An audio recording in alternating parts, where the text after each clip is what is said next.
Hello friends, आज की video में बात करने वाले हैं पावर फैक्टर के बारे में। पावर फैक्टर आखिर होता क्या है? इसका काफी इंपॉर्टेंट रोल होता है इंडस्ट्रीज के लेवल पे। अगर आपने देखा होगा, जो पावर फैक्टर होता है वो हमारा कॉस फाई से डिफाइंड होता है। मतलब अगर देखें तो पावर फैक्टर होता क्या है, पावर फैक्टर के बारे में देखने से पहले देखें कि उसकी डिफिनेशन से। डिफिनेशन यहाँ होता है दोस्तों कि power factor is measure of how efficiently an electric system uses power. मतलब जो हमारा सिस्टम लगा होता है, इलेक्ट्रिकल इक्विपमेंट लगा होता है, वो जो पावर आ रही है उसको कितना इफिशियंसी से हमारे यूज कर रहा है, मतलब कितना यूज कर रहा है, कितना लॉसेस हो रहे हैं, वह उसकी उसके बारे में हमारा पावर फैक्टर डिफाइन करता है। अगर इसी को हम एक एग्जांपल के माध्यम से देखें तो एग्जांपल के माध्यम से एक एग्जांपल ले लेते हैं बियर की बॉटल का। अगर बात करें इसमें, अगर देखा जाए तो ये अगर किसी शॉप वाले से आप मांगेंगे तो बियर का मांगेंगे तो आपको इतना ही देगा। लेकिन अगर उसका पैसा है दोस्तों, इसको पूरा यहाँ तक का लेगा। मतलब बात करें तो ये हमारा टोटल हो गया, टोटल हमारा क्वांटिटी होगा जिसका हमें पैसा पे करना है। लेकिन जो एक्चुअल में हमने यूज किया है, मतलब जो एक्चुअल में हमने पिया है, वो हमारा ये होता है। इसी को अगर हम पावर के माध्यम से देखें तो ये हमारा रियल पावर होता है। रियल पावर होता है। इसी को आगे देखेंगे कि real power, active power, apparent power क्या होता है। अगर इसकी बात कर लेते हैं तो जो या हमारा वोल्टेज तथा करंट, दोनों का अलग अलग हमारा दोस्तों वेव फॉर्म होता है। और दोनों का अलग अलग वेव फॉर्म होता है, करंट का अलग होगा, वोल्टेज का अलग होगा। लेकिन जब लोड पे लाते हैं तो लोड पे लाने पे दोस्तों उस दोनों का वेव फॉर्म जो है दोस्तों, वो हमारा एक दूसरे से डिफरेंस हो जाता है। जो हमारा कितना डिफरेंस होता है, मतलब करंट तथा वोल्टेज अगर सेम जाएंगे तो बराबर कोई पावर फैक्टर नहीं, पावर फैक्टर डिफाइन नहीं होगा। लेकिन उसमें जो अगर लोड लगा है, मतलब हमारे पास लोड भी तीन टाइप के होते हैं। एक होता है इंडक्टिव लोड, होता है एक होता है कैपेसिटिव लोड, तथा एक होता है रजिस्टिव लोड। ये हमारे तीन टाइप्स के लोड होते हैं। मतलब इंडक्टिव लोड होता है दोस्तों, इंडक्टिव लोड में क्या होता है, जो करंट जो हमारा करंट होता है, वो हमारा जो वोल्टेज से वोल्टेज से लैग करता है, मतलब लैग मतलब पीछे चलता है। लेकिन जो कैपेसिटर होता है, वहां पे हमारा जो करंट होगा वो वोल्टेज से लीड करेगा, लीड करता है। अब बात कर लेते हैं अगर दोनों में जो फेज डिफरेंस जनरेट होता है, मतलब करंट तथा वोल्टेज को फेज डिफरेंस जनरेट होता है, वो हमारा कॉस फाई से डिफाइन करते हैं। मतलब वह उसी को हम पावर फैक्टर बोल देते हैं। नेक्स्ट, अब हम अगर पावर की बात कर लेते हैं, जो पावर होता है वो कितने टाइप्स के होते हैं। मतलब जो हमारा कॉस फाइव पावर फैक्टर आया है, वह कौन कौन से पावर के डिवाइड से आया है। अगर पावर की बात करें तो एक होता है तो एक्टिव पावर। एक्टिव पावर को हम रियल पावर बोलते हैं। रियल पावर मतलब जो जो पावर हमारा यूज किया गया है, मतलब एक्चुअली में जो सिस्टम के द्वारा हमारा पावर यूज किया गया है, उसको हम एक्टिव पावर बोलते हैं। नेक्स्ट आता है दोस्तों हमारे पास रिएक्टिव पावर। रिएक्टिव पावर में यह होता है जो हमारे लॉसेस आते हैं, मतलब जो लॉसेस में आते हैं, उसको हम रिएक्टिव पावर कहते हैं। मतलब लॉसेस को लेकर पावर आता है, उसको रिएक्टिव पावर होता है। तथा दोनों को सम होकर दोस्तों, अलजेब्रिक सम होकर जो आता है पावर, उसे अपरेंट पावर होता है। इसी को ट्रायंगल के माध्यम से समझे तो एक्टिव पावर तथा रिएक्टिव पावर के पाइथागोरस सम में जो आता है दोस्तों, वो हमारा अपरेंट पावर होता है। दोनों का समेशन से जो आता है, वो हमारा रिएक्टिव पावर होता है। बात कर लेते हैं जो कॉस फाई होता है। कॉस फाई की डिफिनीशन भी यही होती है दोस्तों।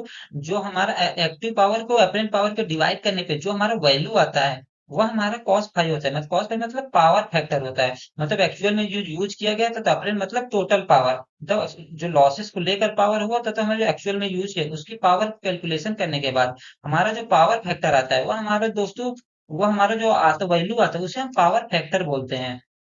इसको एक तरह से यह भी समझ सकते हैं दोस्तों, जिसका वैल्यू जीरो से वन तक होता है। मतलब जीरो से वन तक होता है। अगर वैल्यू हमारा वन है तो वन मतलब यह होगा, जो एक्टिव एक्टिव पावर है तथा अपरेंट पावर, दोनों का वैल्यू बराबर होगी। मतलब अगर वैल्यू बराबर तभी हो सकता है जब हमारे पास अगर लॉसेस इसमें नहीं रहेंगे, तो हमारा एक्टिव पावर के बराबर होगा, जो वन आएगा। अगर इसी में यह भी होगा, दोस्तों इसमें अगर पॉजिटिव में वैल्यू आया है, तो हमारा लीडिंग पावर फैक्टर होता है। लीडिंग पावर फैक्टर होता है तथा एक होता है lagging power factor. Lagging power factor में हमारा लॉसेस लॉसेस आ जाते हैं। मतलब अगर जो वन के आसपास वैल्यू जा रही है, तो हमारा बहुत अच्छा पावर फैक्टर माना जाता है। मतलब हमारा पावर का पूरा यूटिलाइज हम कर ले रहे हैं, मतलब वहां कहीं भी लॉसेस में उसको यूज नहीं किया जा सकता है। और वहीं जो लीडिंग पावर फैक्टर हमें बहुत ही कम मिलता है, क्योंकि लीडिंग पावर फैक्टर जो लीडिंग लोड लोड देता है, वो हमारे ओनली कैपेसिटर होता है। कैपेसिटर का यूज मैक्सिमम, मतलब लोड में बहुत ही कम किया जाता है। इसका यूज हम लोड में बहुत ही कम करते हैं। लेकिन जो लैगिंग होता है, जो अगर इंडस्ट्री के लेवल से बात करें तो इंडस्ट्री में मोटर मैक्सिमम यूज किया जाता है। मोटर में हमारा जो लैगिंग पावर फैक्टर जनरेट करता है, क्योंकि हमारा जो उसमें मैग्नेटिक फील्ड बनाने में लॉसेस जाता है वाइंडिंग का, वो हमारा लैगिंग पावर फैक्टर जनरेट करता है। क्योंकि उसके वाइंडिंग के कारण हमारा मैग्नेटिक फील्ड बनता है, उसमें हमारे लॉसेस होते हैं, वो हमारा लीडिंग पावर फैक्टर जनरेट करता है।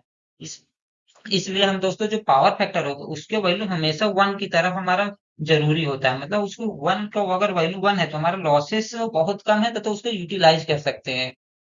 अगर आप बात करें दोस्तों कि हमारा जो पावर फैक्टर इसका आखिर इतना इंपॉर्टेंट रोल क्यों होता है, उसका इंपॉर्टेंट रोल होने का सबसे बड़ा रीजन यही होता है कि हमारा जो इसका इफिशियंसी होता है, मतलब जो सिस्टम की इफिशियंसी होता है वो हमारा बहुत अच्छा हो जाता है। अगर पावर फैक्टर मान लीजिए हमारा पावर फैक्टर वन आया, वन आने पे यह होगा दोस्तों, जो हमारा अपरेंट पावर होगा, मतलब जो टोटल पावर होगा वो हमारा टोटल यूटिलाइज हो जाएगा। मतलब जो पावर होगा टोटल यूटिलाइज हो, उसमें लॉसेस नहीं होगी। लॉसेस नहीं होने पे हमारा इफिशियंसी अच्छा होगा। एफिशिएंसी अच्छा होने पर जो सिस्टम होगा वो हमारे स्मूथली रन करेगा। यह भी हमारा एक प्रॉफिट होता है। नेक्स्ट जो हमारा आता है कॉस्ट, कॉस्ट में इसका काफी इंपॉर्टेंट रोल होता है, क्योंकि अगर इंडस्ट्रियल लेवल में पावर फैक्टर एक से कम है, मतलब 0.98 या फिर उसकी कुछ वैल्यू रहती है 0.98 से अगर कम है, तो उसमें हम पेनल्टी देते हैं। मतलब गवर्नमेंट को हम इसको पेनल्टी देते हैं कि हमारा पावर फैक्टर इतना कम क्यों है। उसके लिए हमारे जो पावर फैक्टर कम होने पे यही होगा, जो लॉसेस हमारा ज्यादा हो रहा है, मतलब पावर का पूरा पूरा यूटिलाइज नहीं कर रहे हैं, वो लॉसेस में जा रहा है। उसके लिए हम दोस्तों क्या करते हैं, जो कैपिटल बैंक वगैरह होते हैं, कैपिटल बैंक हो गए, आरटीपीएफसी पैनल हो गया,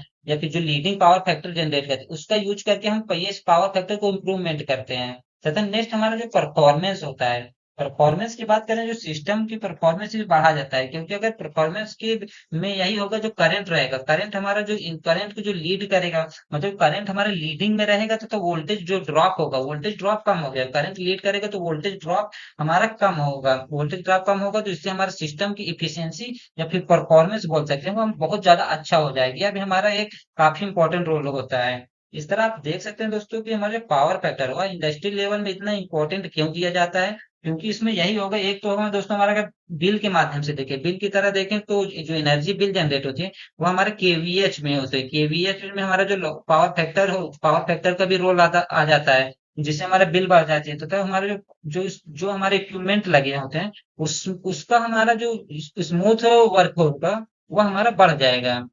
यही इसका काफी रोल होता है। यदि आपको वीडियो पसंद आया हो, जानकारी कुछ मिली हो, तो हमारे चैनल को सब्सक्राइब कर लिए। मिलते हैं नेक्स्ट वीडियो में।